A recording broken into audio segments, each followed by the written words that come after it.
charges doubling overnight. With flights vanishing from schedules, demand jumped instantly.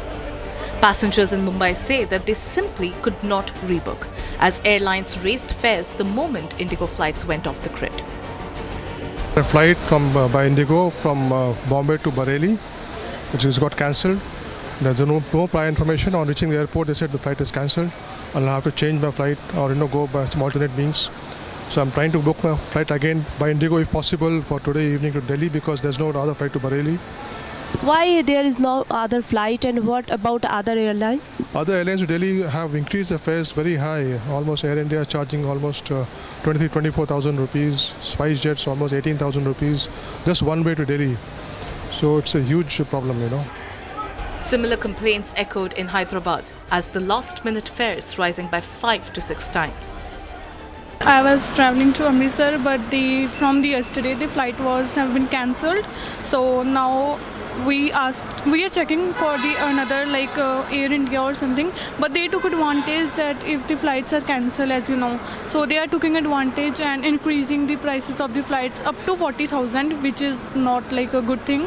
So it's we were waiting for even 2 hours, and it's been no message on the Indigo or somewhere that flight is delayed or cancelled. So it's difficult to know that what should we do. It's important for us to go to our place where we want to, but for this particular reason, I don't know. They don't even telling what is the reason behind that.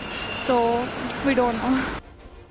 Hotels in the adjacent Aerocity district are witnessing a dramatic price surge. Properties like the Hyatt Delhi Residence are commanding up to Rs 41,000 per night, while JW Marriott and Roseate House hover around 30,000.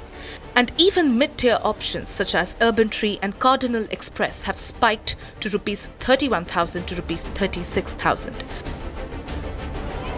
This opportunistic hike, with some rooms reportedly exceeding Rs 74,000, has drawn sharp criticism from the passengers. In Kerala, another crisis unfolded. Hotel rates skyrocketed. With hundreds stranded, passengers stayed back overnight, and hotels doubled their prices. Today is an important meeting at my home, but I'm not reaching that time so I am facing problem. So last time when you came, you paid only 2,500 rupees. Yeah. Now you have to pay huge amounts. Increased. Last time we has pay for 2,500 second category room, but now this situation effect for the hotel prices increased 3,000. Okay, so we are facing the problem. The chaos that has impacted hundreds of Indigo's flights is set to burn a deeper hole into passengers' pockets. Flight fares have soared multifold, with the passengers stranded due to cancellations struggling with last-minute bookings with other airlines. The sudden rush and demand spike led to ripple effect on flight booking platforms, doubling and tripling prices for a mode of transport that remains a luxury for most of the population in the country.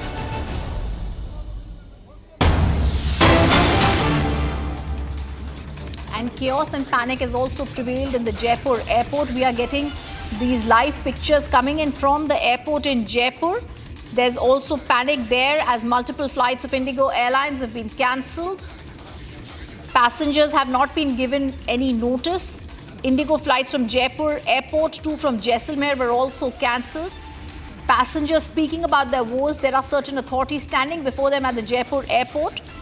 The officials have said the primary reasons behind these disruptions have been the duty time limitations, which restrict the airline pilots and crews. But irrespective, several flights from Jaipur airport have also been cancelled to Hyderabad, Bengaluru, Chennai, Mumbai, Indore, Kolkata. Passengers travelling to Kolkata on the Indigo flight from Jaipur had also faced delays. Let's listen in to reactions that are also coming in at the Mumbai airport, where my colleague Meenakshi was reporting from. I'm reporting from outside Terminal 2 Mumbai Airport, and the situation remains same as yesterday. Sudden Indigo flights delayed and cancellation triggered passengers, and here we can see long queue outside the Indigo counters. And here we can see also frustrated passengers. They are claiming that no assistance from Indigo staff also. And You can see passengers are waiting with their luggages, some of them here for more than 4 to 5 hours without any clarity when their flight will take off. You can see this is the Indigo counter and long queue here, and passengers are claiming that there is no clarification from Indigo staff. Also, they are claiming that help desk is not working properly. Passengers are demanding transparency and immediate solution because they have no communication from Indigo staff. They are claiming that when they reached at airport, at that time they got to know their flight had been delayed and their flight had been cancelled. And even they are saying when boarding started, they got to know their flight had been cancelled. So the situation is very tense and chaotic. As we saw yesterday, Mumbai airport and others airport, passengers are facing challenges to reach their destination. Even more passengers told us that they have to rebook their flight because their connecting flight has been cancelled. So there is the situation from Mumbai airport, and over 100 flights of Indigo today delayed and cancelled for this disruption. With over 1,000 Indigo flights cancelled in the last 2 days, we had 26 flights cancelled from Chennai yesterday and 31 today. While the airport authorities say that the cancelled flights are getting refunds, we can see the number of people crowded in the airport today in the Chennai International Airport.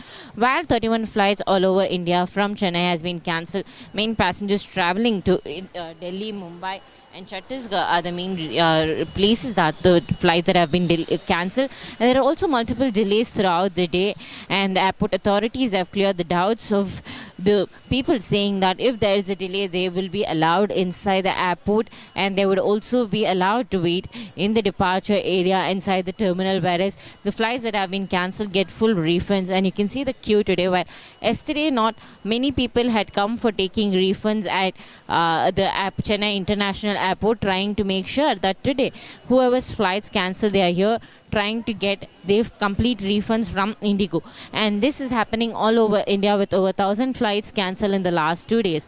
But as you can see, the Indigo officials here are trying to figure out the delays and the cancellations. While only 31 has been mentioned for today, it seems like multiple more delays will be there. Even the flights booked on Friday are said to be delayed till Saturday, and there are multiple cancellations happening on the day. And we've also got to know that until December 8th, this will be the condition of the Indigo Airlines in the entire country, and not just related to one state. And with more updates coming from Chennai, it's expected that the Indigo flights will be cancelled in the next 3 days, and people are to get their refunds from the Indigo offices that are situated at the Chennai International Airport. Same scenes are everywhere, viewers. Bengaluru Airport descended into utter pandemonium over the past few days as Indigo, India's largest airline, has been grappling with this crippling operational crisis, cancelling over 100 flights yesterday alone, comprising of 52 arrivals, 50 departures in Bengaluru. Frustrated flyers stormed counters, protested vehemently with heated arguments echoing through Terminal 1, decried the lack of clear communication and refunds and alternative arrangements, while soaring ticket prices for rival airlines turned a simple trip into a logistical ordeal, costing 43,000 rupees for short hauls. The chaos marked the 4th consecutive day of disruptions, underscoring deeper cracks in India's aviation infrastructure, leaving scars on holiday plans, professional itineraries alike.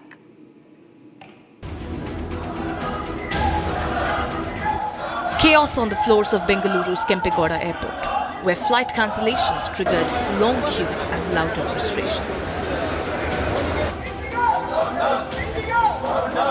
Inside visuals tell the story. Passengers stranded, no clear communication, just growing anger as airlines struggled to manage the crowd. The passengers, in fact, went on to stage a protest inside Bengaluru Airport against the Indigo management. The crisis hit Indigo the hardest. Bengaluru alone saw 52 arrivals and 50 departures cancelled, a citywide travel freeze. A young woman clutching her late father's ashes and later broke down There's a picture that came in that's in that small urn were the ashes of her father. She was waiting at the airport, broke down into tears after learning that the family's scheduled flight to Delhi was cancelled. The family was en route to Haridwar for the religious ceremony and was informed by the airline staff that no alternative flights would be available for at least the next 3 days. This isn't just Bengaluru. The aviation meltdown is spreading in Delhi, Mumbai, Pune, all witnessing disruptions. Yesterday as well, disruption was particularly severe with 73 flights being cancelled. Passengers who arrived hours in advance say they still missed flights, caught in long check-in lines, baggage delays, and near standstill security queues. Many have been forced to rebook for the next day or even later.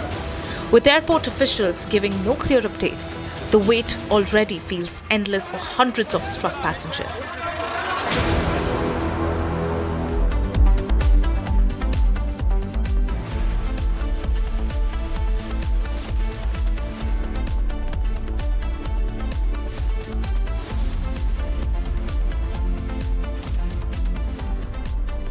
थोड़े में ज्यादा स्वाद ये तो है इसकी खास बात। वाओ मामा क्या स्वाद है? अरे मेरे राजा। Amity has been ranked India's #1 not-for-profit private university for 11th year, with top 10 ranked institutions in management, engineering, biotech, law, masscom, telecom, hospitality, fashion and more. Yet another top ranking for Amity University. दादी के हाथों का जादू और खुशबू से महकता घर, माँ की मुस्कुराहट और खाने की सुगंध। MDH गरम मसाला, क्योंकि हर रिश्ता है स्वाद से जुड़ा।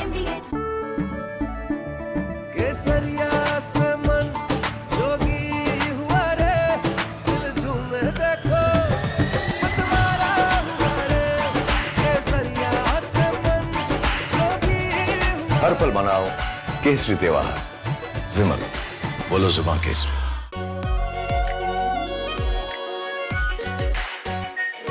प्योर शाही paneer masala, delicious, healthy everyday.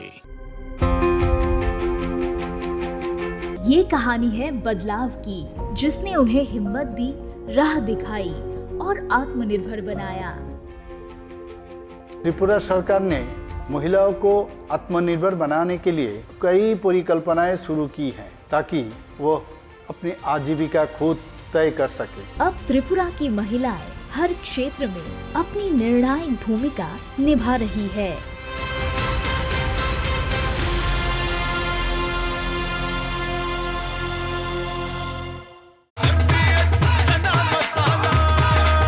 अब छोलिया हो या लोबिया, सफेद चने या काले चने, सब कुछ मजेदार बने।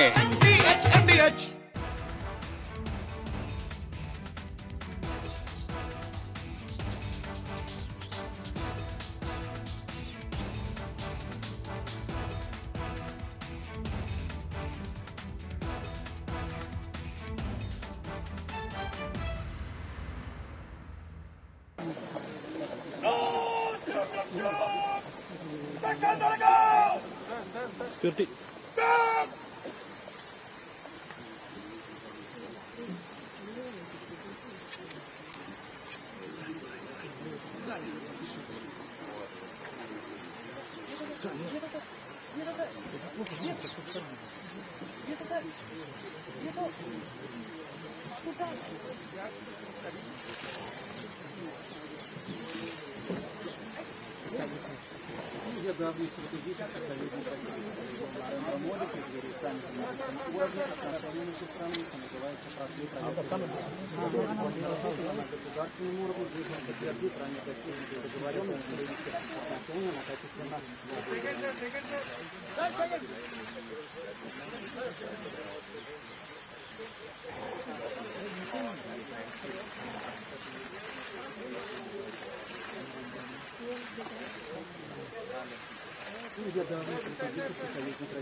Narendra Modi в преддверии уровня Владимира Путина на государственном уровне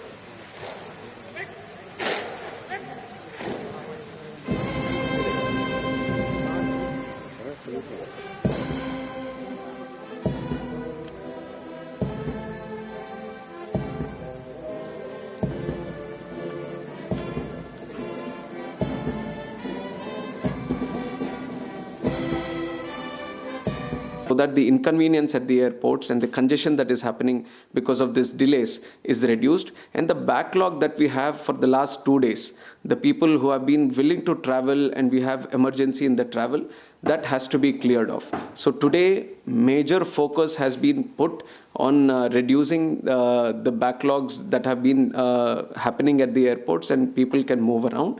And also, we have taken notice that the senior citizens, the differently abled people who are also facing certain challenges, we have engaged with all the airport operators and the airline operators also, and we have strictly instructed them from the ministry that topmost priority needs to be given to these passengers. Children, mothers, senior citizens, differently abled people, and also the passengers at large also. When it comes to their food, when it comes to water, or the additional accommodation that needs to be provided wherever necessary, we have instructed all the airport operators, all the people who are on the ground interacting with these passengers to be sympathetic, to be empathetic, to understand, and to use the right communicative language, because there is a lot of frustration also because of the delays, and people have been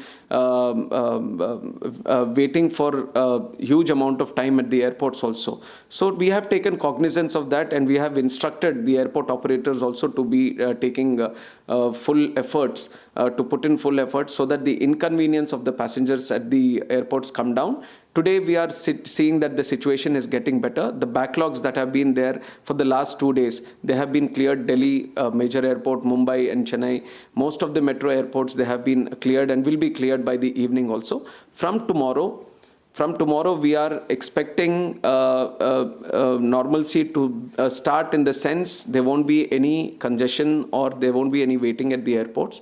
Whatever operations Indigo can start immediately, they will start it by doing it, and observing the how the operations are ongoing. They will slowly increase all their operations. And why this situation has happened also, we need to understand that from November 1st, 2025, the DGCA has come in with the new FDTL regulations, and this has been going on for quite some time. In April only, it was decided that the new regulations are going to come from November. And we are seeing that we have, from the ministry, at least for the last 6 months, we have initiated a process of continuously engaging with the airlines. We are calling the airlines, we are meeting them, and we are discussing all the issues that need to be faced. And these were all which were out there in the open, and for the airlines also. And today, we have observed that the new FDTL regulations, they started in November, which was 1 month before itself. And through the last 1 month also, we have been observing, and things were pretty much not to the extent of this, but there was no issue regarding the new FDTL norms that was observed. And the second thing is that the other airlines, Air India or the Akasa or SpiceJet, they have all adjusted and they have done the necessary this thing. But here, what was unanticipated suddenly, which has boomed into this because of the mismanagement that has happened at the Indigo regarding their crew, that is why this incident has happened, which is why, to ensure normalcy is there at the earliest, we have given certain abeyance to the FDTL norms to Indigo. But on the other side, because we have observed this only in Indigo, so we have established a committee which will inquire into all this so that they can establish where things went wrong and who did it wrong. And we are going to take necessary action on that also. This thing shouldn't be left unattended. We are taking strict action on this so that whoever was responsible into this needs to pay for it. Also, sir, we are witnessing that you are conducting continuous meeting. It's really hard work. We know that. So, what's your pipeline? Any other planning? Which the immediate priority for us, like I said, is to bring normalcy back. Today in the country, if you are seeing, there are 5 lakh people traveling by air every day. There are very, very few countries in the world with so much big aviation network. And today we have that kind of network in the country. And there are more and more people every day preferring to travel by air. So as a minister, my immediate priority on behalf of the government is to ensure normalcy, and people who want to fly smoothly, conveniently, and the airports provide all the necessary facilities to them. So the immediate concern is to bring that back. Immediate concern is to provide all the support to the passengers at the airports, especially, like I mentioned, the senior citizens and the differently abled. That is the immediate one. But we are observing deeply into this system. We are seeing the scheduling network that is there. We are seeing the FTTL norms that are there. We are going to thoroughly look into it and ensure all the airlines follow the due diligence, because ultimately in aviation, no matter other networks, but aviation, we have to keep safety as a very important factor. We can't compromise on safety. That is the most important thing. So while we bring in new changes, while we expand our network, while we expand our fleet, the passengers shouldn't feel that inconvenience, and especially the network that is being created has to have a very smooth flowing. So both long-term and short-term we have. Short-term is to bring the normalcy. Long-term we'll do further stakeholder consultation with everyone and ensure that proper implementation of the FTL guidelines, and ensuring everyone, there is a balance between all the necessary stakeholders is established. That will be one action item for us in the future. Thank you, sir. Thank you so much to talk with ANI. Thank you so much. Yeah.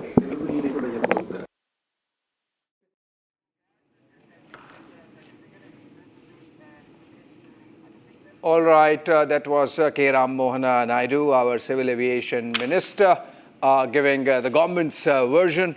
The fact remains that the government has effectively been blackmailed into softening its position on the FDTL norms, which were essentially about giving pilots a break so that there is some work-life balance, and it thus takes care of flight safety norms. But then it seems that Indigo has had its way. Of course, the government has, along with its agencies like the CISF and the DGCA and the BCAS, tried to tackle the chaos at the airports, not of the making of the government, but obviously the government has to mop up the mess created by the airlines, a duopoly between Indigo and Air India, but in this case, essentially the mess created by Indigo, it seems. We have, of course, that's our prime focus, Shravan, right? It's been through the day, because the kind of passenger inconvenience that's been caused to hundreds and thousands of people across the country, it's unpardonable, and we're not going to let go of the story. It's going to remain our primetime focus. But briefly coming out of it and going to another very important diplomatic powwow that has happened in the country with the visit of President of Russia, Vladimir Putin.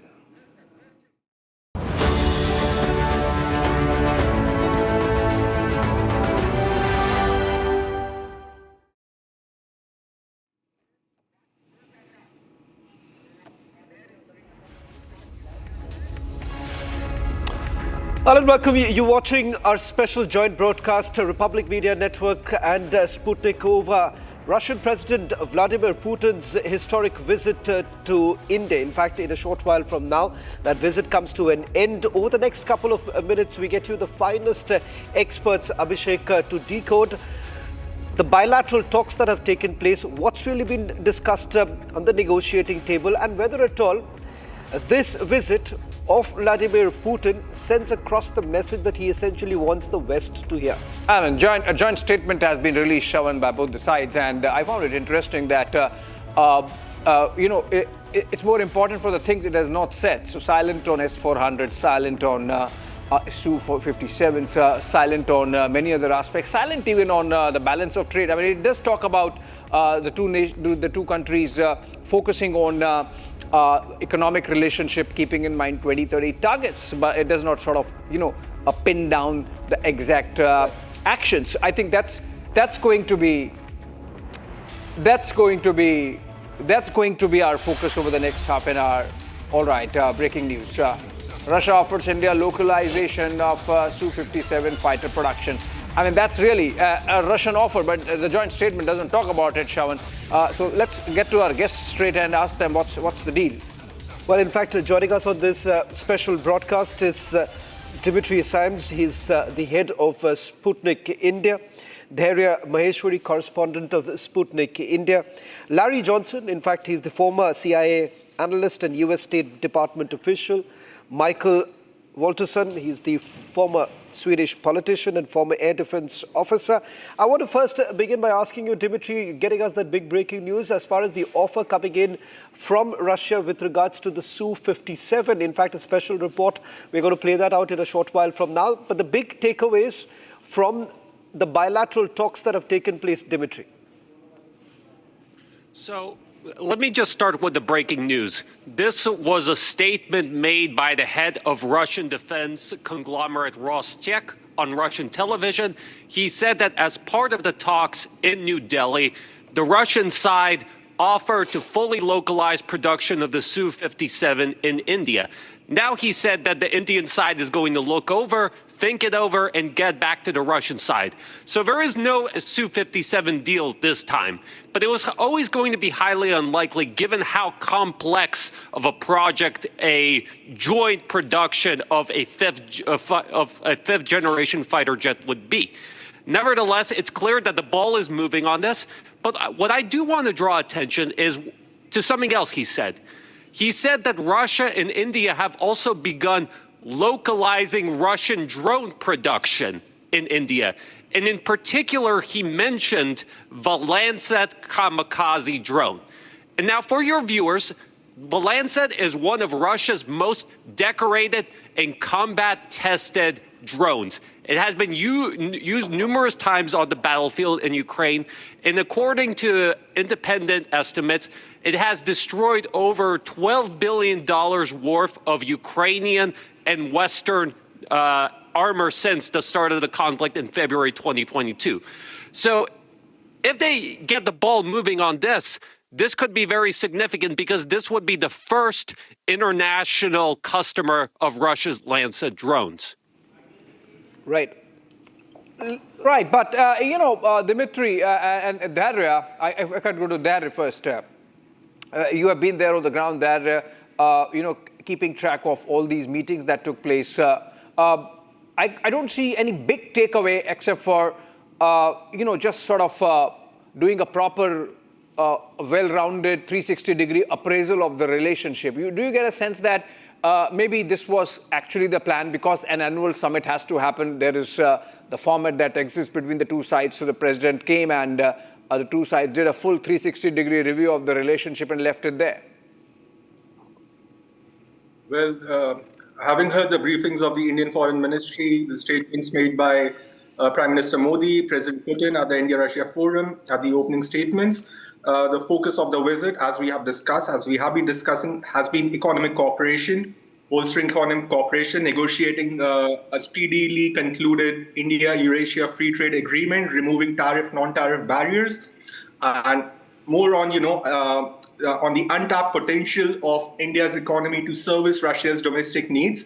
And as you could see, one of the outcomes relates to the Economic Framework Agreement 2030, which is expected to, achieve the $100 billion trade target. And Prime Minister Modi also made an interesting statement during his speech at the India-Russia Trade Forum, which is that both the sides will be able to achieve the $100 billion trade target much before the 2030 deadline that had been set last year. So essentially, what this visit has done, it has laid the groundwork of, further expanding trade, and which will be anchored in bolstering India's exports to Russia. And Prime Minister Modi, during his speech, he also mentioned the sectors which will be in focus. These are IT exports, pharmaceuticals, textiles, India's marine products. And as Foreign Secretary Misri pointed out during his briefing, there was a considerable discussion on this. So the focus has been on economic cooperation, how to bolster India's exports. And even President Putin and, Russian business leaders who attended the India-Russia Forum, there is a recognition from the Russian side that sustaining long-term economic engagement between the both sides, it can't happen if, the trade numbers remain lopsided, so much lopsided in favor of Russia. The balance has to be achieved. Right. And there's a recognition here, Yeah. Let me also bring in Larry here. Larry, what's very interesting from the pictures that basically emerged from the last 2 days? One, of course, with Prime Minister Modi going to the Palam Technical Airport to receive President Putin, and then the picture, the image of Prime Minister Modi and President Putin in that same vehicle. Many would say that if someone is actually responsible for bringing the two leaders so very close, and perhaps even China, is Washington. Washington perhaps is responsible for bringing the two leaders close. Of course, both the countries have enjoyed a fantastic relationship, but bringing them and cementing the relationship further is because of what really Washington has essentially done. Do you think Washington will have a rethink of how they've dealt with India? Short answer is no. The United States has been bullying India. The leadership in the United States fails to understand this relationship between India and Russia. It's been going on for a long time. Look, I'm old enough to remember, back into the early 70s. At the time, actually, my wife traveled on a winter term, a college term, for a month to India, and she stayed with the family of Bandura Shastri, who had the former prime minister, and he had died the previous year in Russia. So this relationship between India and Russia is not new, but what is new is that the United States assumed that it had enough economic leverage over India that we could threaten you with sanctions. We could tell you what to do. You got to stop trading with Russia, and that you'd behave yourselves. It's just a new manifestation of the kind of colonialism that shackled India for several years until you caught your freedom in the aftermath of World War II. It's really a new form of colonialism. All right, Larry. In fact, before I go to Michael Walterson, I want to play out that soundbite of Prime Minister Narendra Modi in which he mentioned about a possible Indian role in ending the war in Europe, and that India is not neutral, India is on the side of peace. Prime Minister said this with Vladimir Putin standing by his side. Friends, आज हमने क्षेत्रीय और वैश्विक मुद्दों पर भी चर्चा की। यूक्रेन के संबंध में भारत ने शुरुआत से शांति का पक्ष रखा है। हम इस विषय के शांतिपूर्ण और स्थायी समाधान के लिए किए जा रहे सभी प्रयासों का स्वागत करते हैं। भारत सदैव अपना योगदान देने के लिए तैयार रहा है और आगे भी रहेगा। All right, Mr. Walterson, that was Prime Minister Modi speaking in Hindi and mentioning how India will do everything or would want to do anything and everything that needs to be done to bring peace in Europe. There has been a bit of a disquiet in European capitals about President Putin's visit to New Delhi. Three of the ambassadors from Europe, of Germany, France, and United Kingdom, in fact, wrote an op-ed just on the eve of President Putin's arrival, sort of warning India and suggesting that maybe Europe would be angry. What's your sense now? A sense of relief, perhaps, that nothing major came out of the meeting here in New Delhi between the two sides?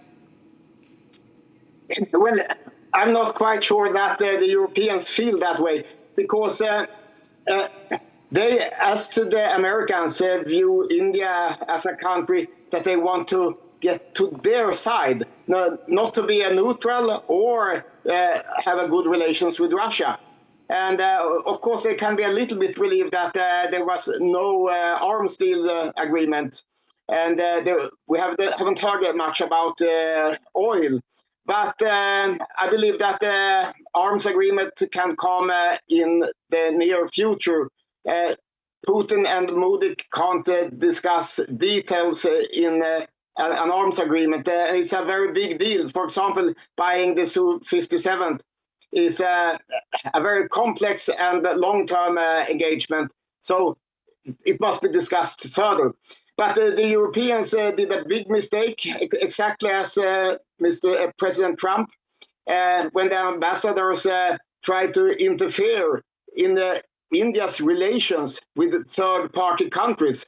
Ambassadors are supposed to try to strengthen relations between their own countries and the host country, not to tell the host country who they can have good relations with.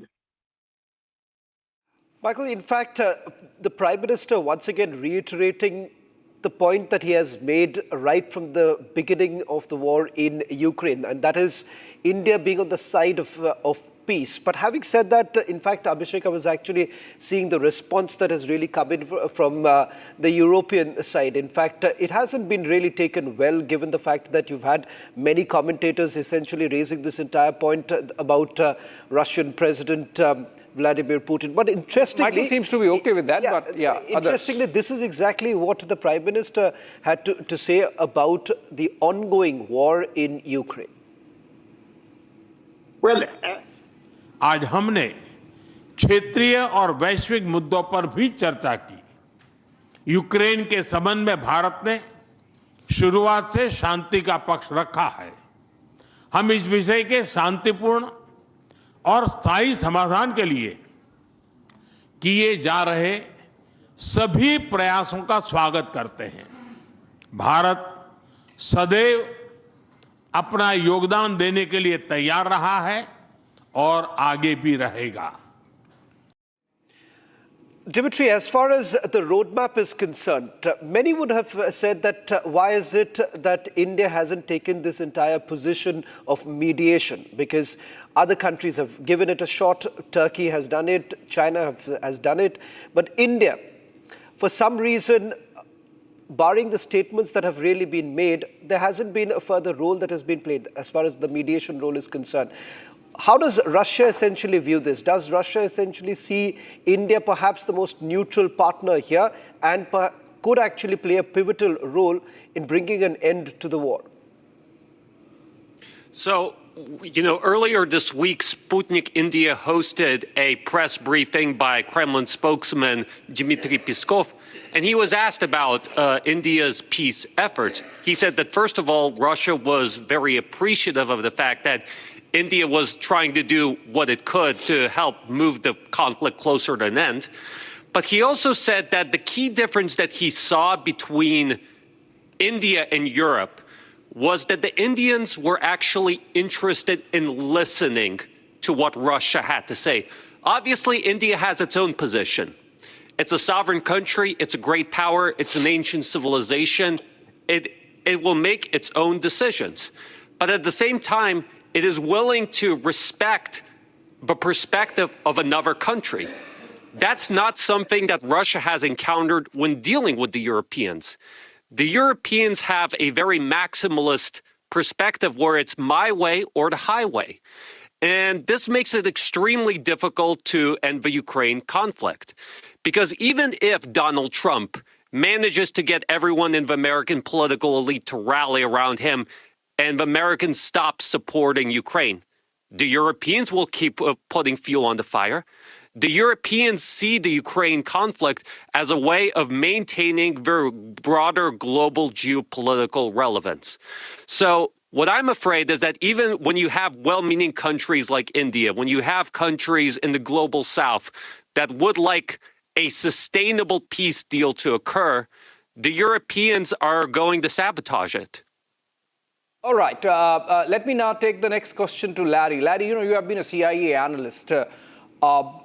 I don't know how come the American strategic community does not appreciate the fact that the more you push Russia, you are actually pushing Russia into the lap of Beijing, into the lap of Xi Jinping. In that sense, by hosting President Putin in New Delhi and by rolling the red carpet, you think that India has really helped the West in sort of this great power balance by keeping Russia, not fully falling into the lap of Beijing somehow? Well, the relationship between Russia and India is an adult, mature relationship. They're not like a couple of teenagers on just a quick All the infatuation. teenagers seem to be in Europe, Larry. Yeah, but this is a rejection. This visit is if you will, a rejection of Donald Trump's attempt to bully and coerce India.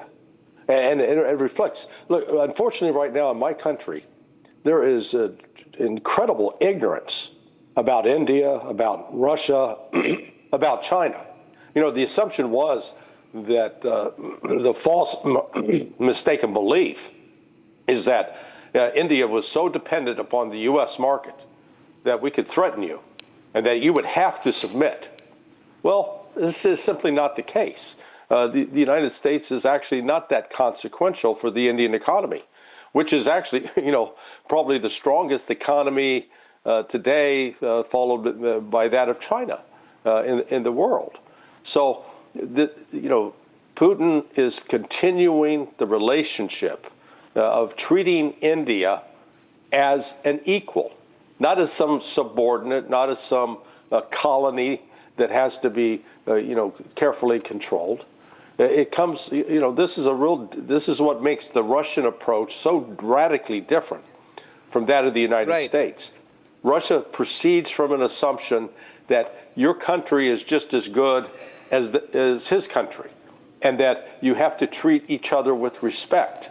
And so this is what we're witnessing here with India, with China, because I know President Putin puts a high priority on ensuring that the relationship between China and India becomes stronger, that the prospect of war disappears, because you're creating a new world economic and political order. And I think President Putin would believe and agree, India should be sitting at the United Nations Security Council with veto power, not England, not France, but India. Well, thank you very much, Larry. I'll just take that one final question from Dharia before we end our joint broadcast here. Dharia, in terms of what next, because some key issues, as Abhishek was also pointing out, wasn't really on the table this time, particularly how do you really look at bumping up the oil, import itself? And the fact of the matter is that there are major hurdles that Indian oil companies would face. That did not surface in the joint statement itself. And of course, the defense deals being another major headache for Russia at this stage, whether at all they would be in a position to deliver this on time. What's expected in the coming few months? Well, it's a 70-paragraph joint statement. I think it's one of the longest statements that India-Russia joint statements are always long, which shows the, the breadth of the relationship. In terms of energy cooperation, there's a mention about, India appreciating Russia's role in energy supplies, be it LPG or oil and gas.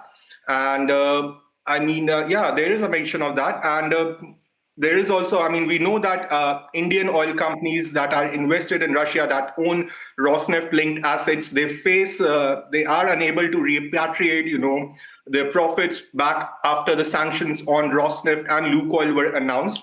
So there's also a mention of developing resilient payment systems. And we also Sputnik India spoke to Sberbank CEO yesterday, and he says that 80% of the trade is happening in national currencies, which is taking less than 10% of total time. So there is an effort towards addressing this discrepancy or obstruction in trade. I would also like to point out that there are, subtle references to Trump's tariffs in the joint statement, because it mentions about WTO playing a central role, which both India and Russia do support, addressing tariff and non-tariff barriers. There's a mention about, Global South, because we know that the US has assumed the presidency of G20, and the plan that has been put out, it makes no mention of Global South priorities, which has been, an ongoing effort by the last three presidencies of India, South Africa. So there is a subtle message for Trump. And as far as China is concerned, there's a message on terrorism, which terrorism has a heavy focus in this joint statement. Around 29 references to terrorism have been made, and the double standards in combating terrorism have been called out. So definitely, that would be the response to your question. Yeah. Thank you very much, gentlemen. Thank you very much for joining us on this special broadcast. In fact, let me also take the opportunity, Abhishek, to thank the entire team of Sputnik for helping us elevate our entire coverage of this historic visit of Russian President Vladimir Putin. Which, by the way, is still going on. The presidential banquet for the president is still on and should be over soon, after which the president flies out of the Parliament technical area.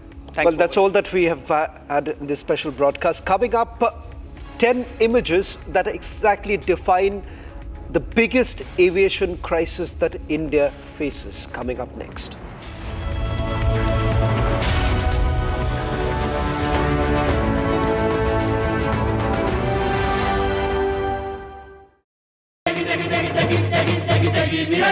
MDH की देगी मिर्च का तड़का, अंग अंग फड़का। MDH की देगी मिर्च। इसको घर पे लगाओगे तो शादी का तो पता नहीं, पर घर पक्का नहीं टूटेगा। रुंगटा नहीं तो घर स्ट्रॉन्ग नहीं। रुंगटा स्टील TMT बार एकदम सॉलिड। पहाड़ों में एक हाइकिंग शिप भी बन सकती है। आर प्योर सूजी पास्ता उबालो, मिलाओ और खाओ। 8 मिनट में तैयार। क्या टेस्ट है सबका राजा, आर प्योर मसाला। केसरिया से मन जोगी हुआ रे, दिल झूमे देखो मतवारा हुआ रे। केसरिया से मन जोगी हुआ। हर पल मनाओ केसरी त्योहार। विमल, बोलो जुबान केसरी। ये है सीक्रेट रेसिपी MDH का जीरा सिप जल जीरा मसाला। सिप सिप जीरा सिप MDH का जल जीरा सिप MDH का जल जीरा सिप।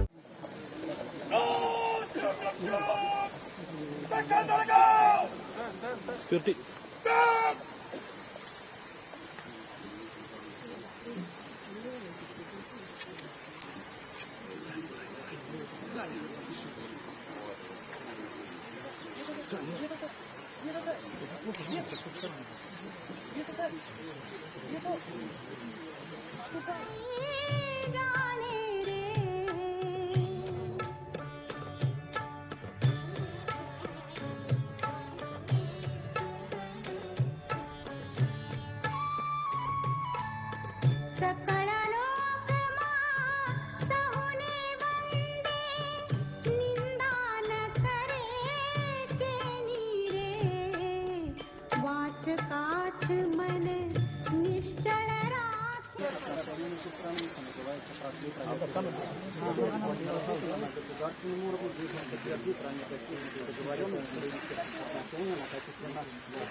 वैष्णवजन तो तेने कहिए गे पीड़ परा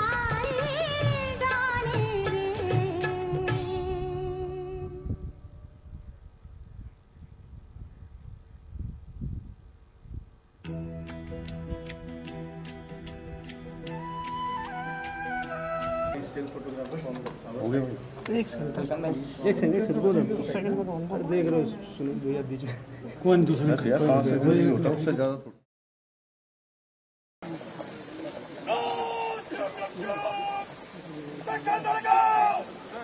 security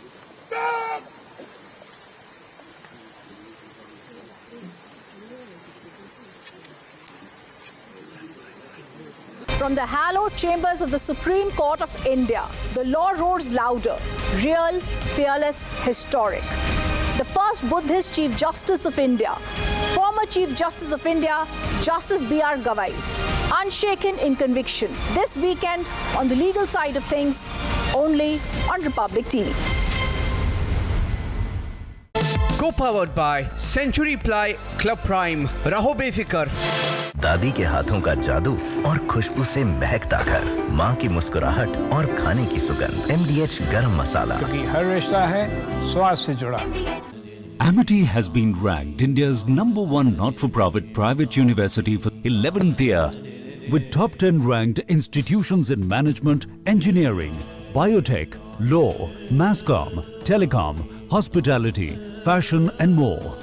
Yet another top ranking for Amity University.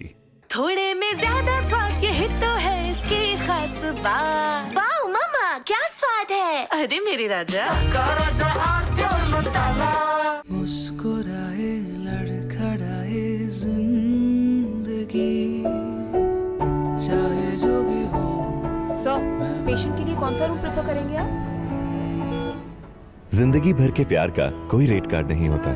Tata AIG health insurance, with you like family, with you always. MDH की हल्दी मिर्ची धनिया करे कमाल, ये रंग दे, ये खुशबू दे, ये तीखा, ये कम पड़े, क्या निराला MDH मसाला। पैसा लगाना है तो सेंचुरी प्लाई क्लब प्राइम पे लगाओ। डूबे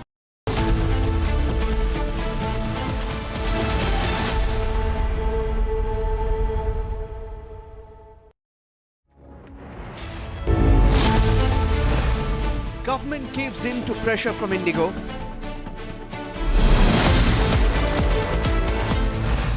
Another backtrack after duopoly defiance.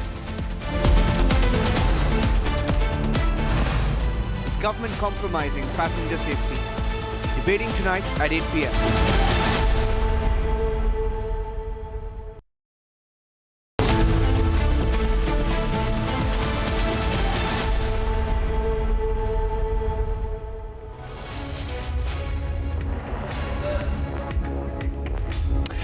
It's the fourth consecutive day when a number of cancellations have taken place, resulting in passengers left in a lurch.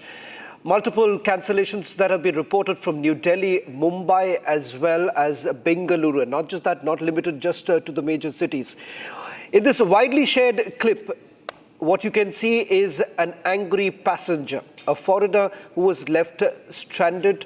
In fact, led to a situation where she was desperate to get an audience from the airline. But in response, the airline had a templated response altogether. As you can see from this particular image on your screens right now, what you can clearly see is the frontline staff members of the airline who've had to bear the brunt of the mismanagement of Indigo, resulting in with no answers being given to passengers.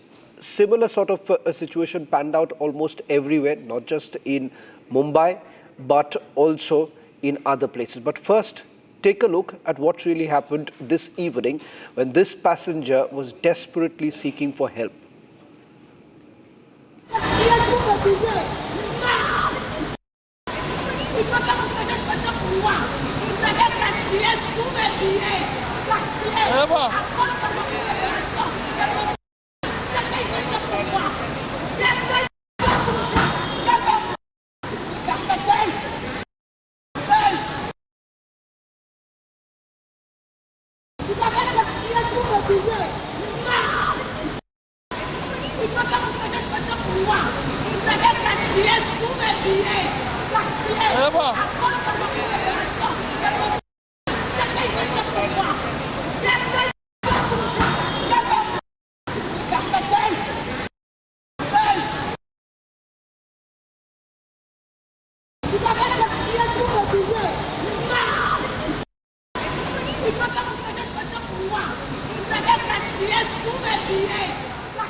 There's been palpable anger among the passengers, but rather than really resolving the issues for the passengers, it seems that the Ministry of Civil Aviation has largely resolved the problem for Indigo.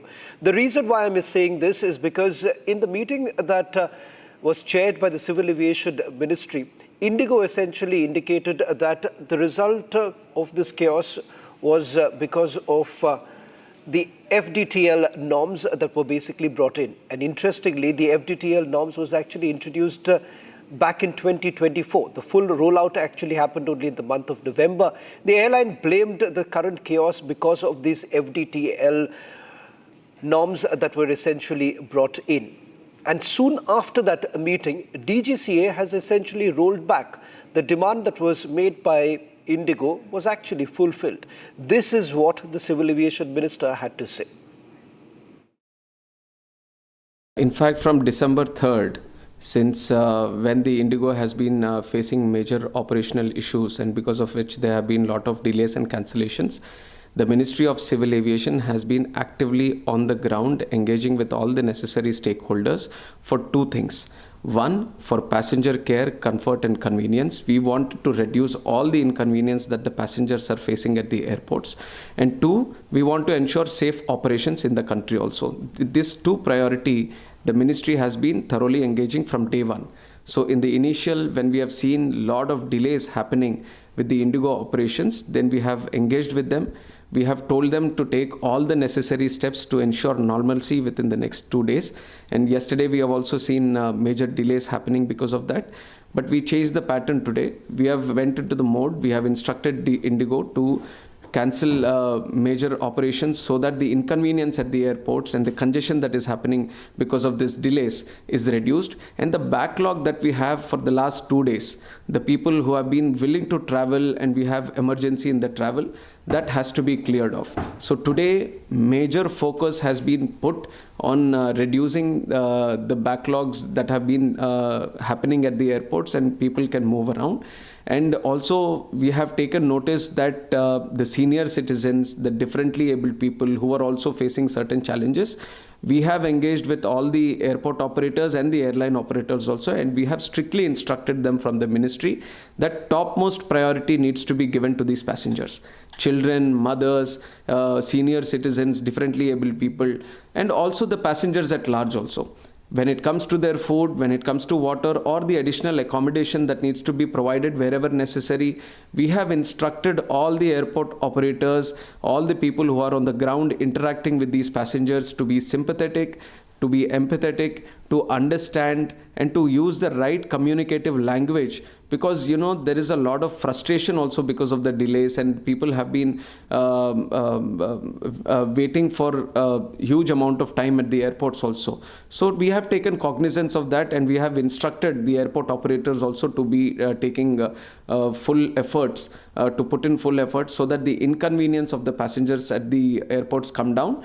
Today we are seeing that the situation is getting better. The backlogs that have been there for the last 2 days, they have been cleared. Delhi major airport, Mumbai and Chennai, most of the metro airports, they have been cleared and will be cleared by the evening also. From tomorrow we are expecting normalcy to start, in the sense there won't be any congestion or there won't be any waiting at the airports. Whatever operations Indigo can start immediately, they will start it by doing it and observing the how the operations are ongoing. They will slowly increase all their operations. And why this situation has happened also, we need to understand that from November 1st, 2025, the DGCA has come in with the new FDTL regulations, and this has been going on for quite some time. In April only it was decided that the new regulations are going to come from November. And we are seeing that we have from the ministry, at least for the last 6 months, we have initiated a process of continuously engaging with the airlines. We are calling the airlines, we are meeting them, and we are discussing all the issues that need to be faced. And these were all which were out there in the open and for the airlines also. And today, we have observed that the new FDTL regulations, they started in November, which was 1 month before itself. And through the last 1 month also, we have been observing, and things were pretty much not to the extent of this, but there was no issue regarding the new FDTL norms that was observed. And the second thing is that the other airlines, Air India or the Akasa or SpiceJet, they have all adjusted and they have done the necessary this thing. But here, what was unanticipated suddenly, which has boomed into this because of the mismanagement that has happened at the Indigo regarding their crew, that is why this incident has happened, which is why, to ensure normalcy is there at the earliest, we have given certain abeyance to the FDTL norms to Indigo. But on the other side, because we have observed this only in Indigo, so we have established a committee which will inquire into all this so that they can establish where things went wrong and who did it wrong. And we are going to take necessary action on that also. This thing shouldn't be left unattended. We are taking strict action on this so that whoever was responsible into this needs to pay for it. Also, sir, we are witnessing that you are conducting continuous meeting. It's really hard work. We know that. So, what's your pipeline? Any other planning? Which The immediate priority for us, like I said, is to bring normalcy back.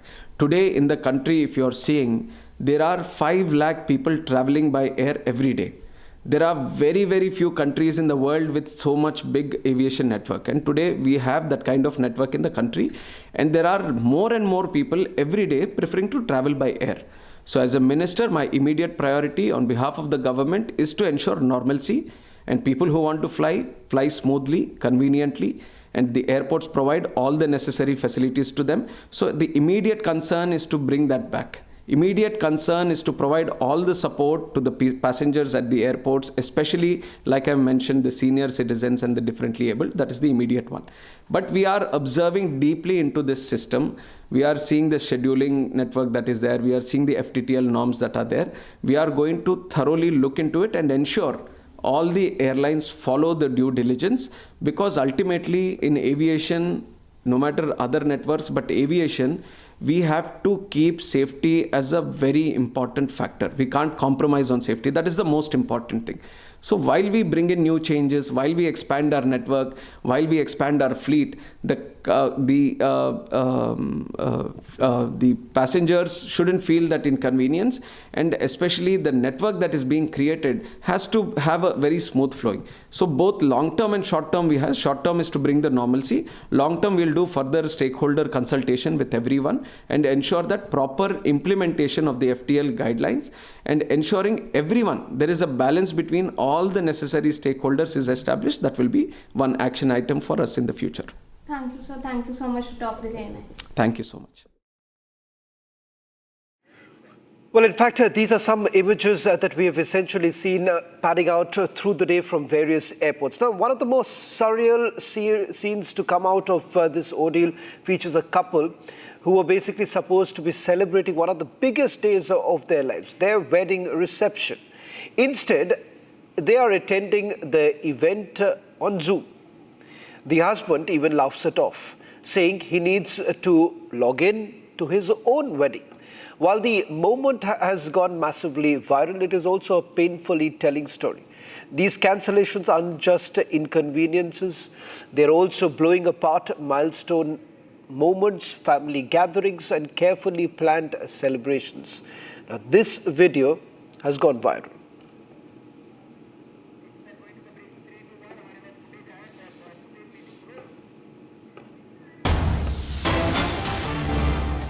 Cutting across to some of the live images now coming in. This is the banquet reception that's going to take place in a short while from now. President Putin has arrived at Rashtrapati Bhavan, being welcomed by President Draupadi Murmu. In fact, a state banquet is going to take place. This is exactly going to last for about a little over 40 minutes. This is the last on the itinerary of President Putin before he takes off from the national capital after a very successful meeting that has taken place, the bilateral talks that took place with Prime Minister Modi earlier today, and of course in the Russia-India Business Forum, where a strategic roadmap has been informed in terms of what exactly both the countries would be looking at in the days to come, in the months to come, particularly in terms of enhancing bilateral trade. Both the countries have essentially indicated that they want to touch the 100 billion trade mark. Now, that's an ambitious plan that both the countries have, especially for India, given the fact that there is a lopsided balance sheet that if you're really looking at. But having said that, the 17-page joint statement largely looks into some of the key issues, especially energy cooperation being one such, and fight against terrorism, where Russia has always played a major role in backing India, right from the time of India-Pakistan war, to the fact that even after Pahalgam, the kind of support that has come in from the Russians, they've been steadfastly standing with India. Remember these images now coming in. It's a short clip of President Putin arriving at Rashtrapati Bhavan and meeting President Draupadi Murmu, where, remember, there's going to be a state banquet. All top leaders are also going to be present there. There's also politics really peeking over the visit of President Putin, and domestic politics also taking place over some opposition leaders essentially complaining that the government did not extend an invite to them. But one opposition leader, Shashi Tharoor, has already been called in for the dinner that is going to take place, the banquet that is being hosted by President Murmu, where the invite has gone to some of the opposition members also. On your screens right now, these are the latest images coming in from the Rashtrapati Bhavan, and we'll try and see if we can go across to some of our reporters who are also there.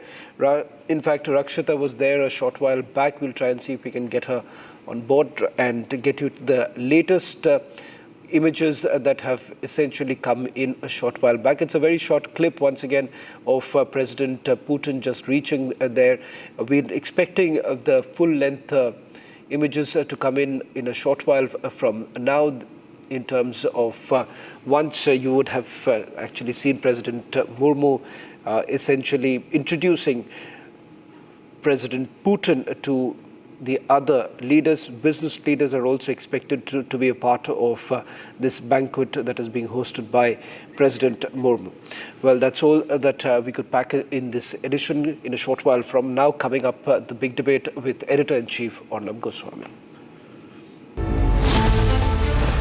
Airlines unable to handle pro-pilot regulation. DGCA caves in under airline pressure.